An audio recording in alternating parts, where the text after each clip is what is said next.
आपका स्वागत है हमारे चैनल परी के फैक्ट पर। आज हम आपको बताएंगे कैसे एक अघोरी साधु ने कैलाश पर्वत पर भगवान शिव के दर्शन किए। इसके लिए आप हमारे चैनल पर बने रहें। पूरी वीडियो को देखने से पहले आप हमारे चैनल को सब्सक्राइब करके बेल आइकन जरूर दबाएं, जिससे कि हमारी सभी वीडियो का नोटिफिकेशन सबसे पहले आपके पास पहुंच सके। अब चलते हैं उस अघोरी बाबा के जीवन पर आधारित सच्ची घटना को। स्वयं एक अघोरी बाबा ने अपने शिष्यों को सुनाया था, जिसमें उन्होंने भगवान शिव के कैलाश पर्वत पर दर्शन किए थे।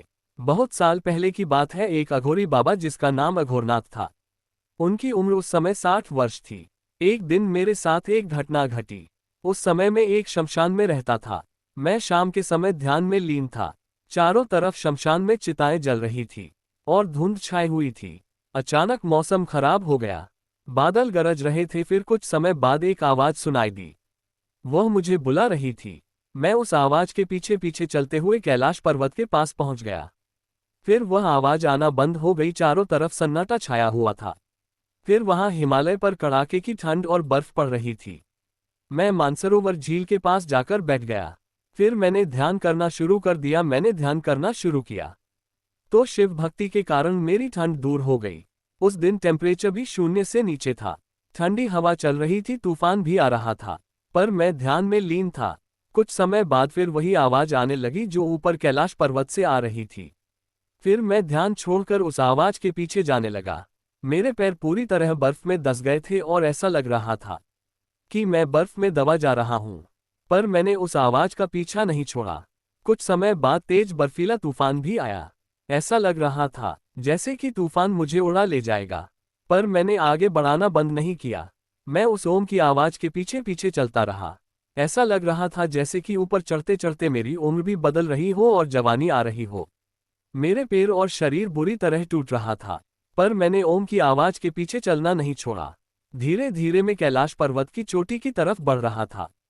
तभी मुझे एक प्रकाश की रोशनी दिखाई दी। ऐसा लग रहा था जैसे कि रोशनी मुझे बुला रही हो। फिर मैं धीरे धीरे चोटी की तरफ बढ़ा तो अचानक बादल गरजने लगे। फिर मैंने देखा कैलाश पर्वत के शिखर पर एक गुफा दिखाई दी, जिसमें से प्रकाश बाहर आ रहा था। फिर मैं अचानक गुफा के पास पहुंच गया। उसी गुफा में से ओम की आवाज आ रही थी। जब मैं गुफा के दरवाजे पर पहुंचा तो अचानक गुफा में अंधेरा हो गया। आवाज भी आना बंद हो गया। फिर चारों तरफ से कुछ डरावनी आवाज आने लगी, पर मैं डरा नहीं। मैंने ओम नमः शिवाय का जाप करना शुरू कर दिया और वहीं पर बैठ गया। फिर कुछ समय बाद गुफा में एक दिव्य प्रकाश प्रकट हुआ, जैसे कि भगवान शिव प्रकट हो रहे हो। कुछ समय बाद उन्होंने मुझे दर्शन दिए। मेरी आंखों में आंसू आ गए। मैंने उन्हें दंडवत प्रणाम किया। मैं उस समय बहुत प्रसन्न था। मैंने उनसे कहा, भगवान मैं तो अज्ञानी हूं, मुझे तो आपकी एक झलक चाहिए थी। फिर महादेव ने कहा कि यह तो तुम्हारी सालों की तपस्या का फल है। तुम मृत्यु से भी ना डरे और तूफानों से भी ना डरे। तुम यहाँ कैलाश पर्वत पर चढ़कर आ गए। मैं तुमसे बहुत प्रसन्न हुआ। मैं ओम नमः शिवाय कहता रहा और भगवान वहां से अदृश्य हो गए। यही एक अघोरी बाबा के जीवन की कहानी थी। आप हमेशा भगवान की तपस्या करते रहे, फल की चिंता ना करें।